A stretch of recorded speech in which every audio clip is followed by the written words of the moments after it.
Hi, my name is Samuel Shropshire. I'm an American citizen living in Saudi Arabia. I came here in November 2011, not knowing anything about Islam or the Prophet Muhammad, peace be upon him. Most of what I had heard was extremely negative.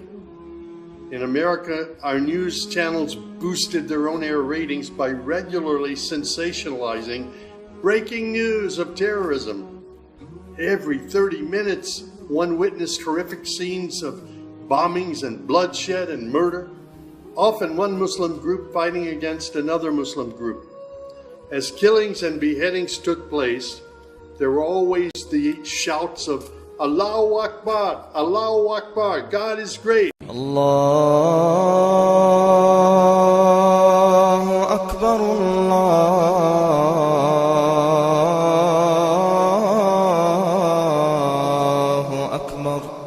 I was invited here to Saudi Arabia by Safi Kaskas to work on what was known as the Q Project. Dr. Kaskas wanted to produce a new, easy-to-read American translation for the next generation of young Americans. Since I could not read or speak Arabic, I wasn't doing any translation work. I was simply invited here to check the English to make certain that this new interpretation of the Quran was easily understood.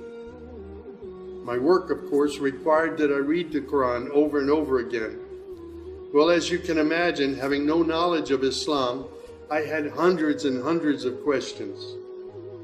I was shocked as I read to find that Jesus, peace be upon him, was often mentioned in the Quran. Jesus was presented as one of the greatest prophets. And even the story of the virgin birth was mentioned there. Many of the miracles that Jesus had done, I found them in the Quran.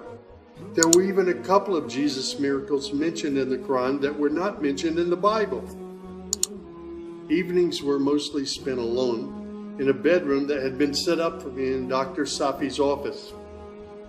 At night, I would stand on the balcony of that building and I would look across a very busy boulevard to a mosque. And I would hear the calls to prayer. I would see men and women coming to the mosque and leaving the mosque. Children were playing football in the mosque parking lot. Except for the minaret, it appeared to me to look like a typical Christian church in America. My heart longed to be in that mosque. I felt compelled by God to go there. A few months later, I got up the courage to walk down the street and to knock on the door of Taqwa Mosque. Now, nobody knocks on the door of a mosque. Normally, they just open the door and they walk right in. But I was not sure how I'd be received, so I stood there knocking until someone came to the door. That person simply said, "May I help you?" I said, "My name is Samuel. I'm a Christian from the United States. Is it okay if I come inside?" And that man, Shafiq Zubir, who was the caller to prayer, he reached out and he hugged me and he said, "Of course, come in." I sat in the back of the mosque during prayer times for 3 days. I didn't understand what was going on. I saw men standing, bowing, putting their heads to the floor as the Imam led them in prayer. I had little knowledge about what was happening, but I felt God's presence in that mosque. And the men of Taqwa Mosque were so friendly to me. After 3 days, I asked Shafiq if he could teach me the first surah of the Quran, Al-Fatiha. This was a necessary element in praying the 5 daily prayers. I was memorizing sounds, but I didn't know what the sounds meant. So I started comparing them with an English translation I had, and I realized that there was nothing in Al-Fatiha that was inconsistent with Christian teaching. There I read the encouraging words that God was the most merciful, the distributor of mercy and forgiveness. My heart was being strangely touched by the words of the Quran and the love displayed by the men of Taqwa Mosque. Dr. Sadiq Malki would later drive me to the Islamic Education Foundation in Al-Hamra neighborhood of Jeddah, where I said Al-Shahada. According to Islam, We're all equal. There's none above another. There are scholars, but their role is educational. As for the relationship with God, it's personal, it's direct. The faith itself is simple and clear.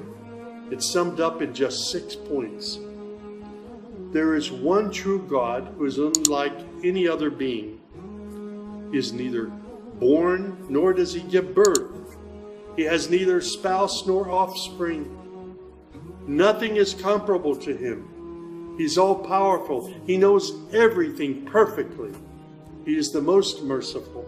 Secondly, a belief in angels, who are indeed the servants of God. They obey God's bidding and they do whatever they're commanded to do. They don't have any free choice. Thirdly, there's a belief in divine revelations. Islam acknowledges that God revealed scriptures including the Torah, the Gospel, the Psalms. However, down through the ages, many of these divine revelations had become distorted and somewhat corrupt. The Quran, which also contains God's revelations, is intact. It hasn't changed from the very beginning. The Quran, which also contains God's revelations, is still intact in its original form. Fourthly, there's a belief that in all earlier prophets and God's messengers, not just Muhammad. They believe in Abraham and Isaac and Moses and Jesus and hundreds of other prophets. They believe that the prophets were the best of mankind. Muslims believe in the last day. That's to say, this includes the belief in all that God and his messenger have told us about what happens after death, including recording of good and bad deeds, the resurrection and the gathering of all creatures, the reckoning that will take place on the great judgment day, the prophet's intercession, as well as heaven and hell. Man's ultimate aim will be to save himself on that day. Muslims believe in the divine destiny of predestination. Whatever God wills is certain to take place, and what he has not willed will never take place. This present life is a test for man, and man should endeavor to pass this test. These tenets of faith appeared to me entirely consistent with human nature. And then I asked, how can one become a Muslim? My search showed me that one needs to fulfill 5 specific duties, which are called the pillars of Islam. These are: first, a declaration to believe and to say verbally, I witness that there is no other deity other than God, and that Muhammad, along with all the other prophets, is God's messenger. Prayer is an important part of a Muslim's life. Muslims seek to maintain the 5 daily prayers. These are spread out over the day and night. Thirdly, there's the zakat. 2.5% of one's property is an obligatory charity, provided that one owns more than a certain threshold and holds it for a year. Then there's fasting. Fasting is an important part of the Muslim's life. Muslims fast throughout the month of Ramadan. They do this every year, abstaining from all food, drink, and sex, from dawn till sunset.